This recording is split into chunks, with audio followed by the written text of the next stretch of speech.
საცხოვრებელი ფართების სიმბოლურ ფასად ერთლარად დედაქალაქის მერმა კიდევ 30 ოჯახს საკუთრების დამადასტურებელი მოწმობები გადასცა.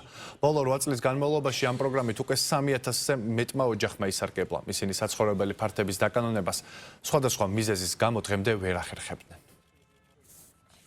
რა თქმა უნდა, ყველა ოჯახი იქნება დაკმაყოფილებული, ვინც ანალოგიური პრობლემის წინაშე დგას. თავარი არის, რომ აუცილებლად უნდა მიმართონ თავისივე რაიონის გამგეობას, სადაც ცხოვრობენ და ჩვენი თანამშრომლები მაქსიმალურად აეხმარებიან, აუხსნიან, ეთქვიან ყველაფერს თუ რა საბუთები არის შესაძლებელი იმისთვის, რომ შემდგომში მოხდეს იმ ფართების დაკანონება, სადაც ცხოვრობენ.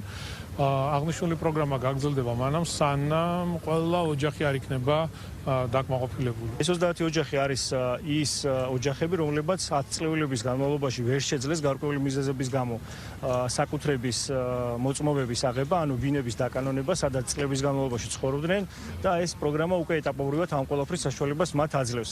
ჯამში დღეის მდგომარეობით უკვე 3070-ზე მეტ ოჯახს დაუკანონდა სიმბოლურ ფასად ერთლარად და გადაეცათ საკუთრების მოწმობა.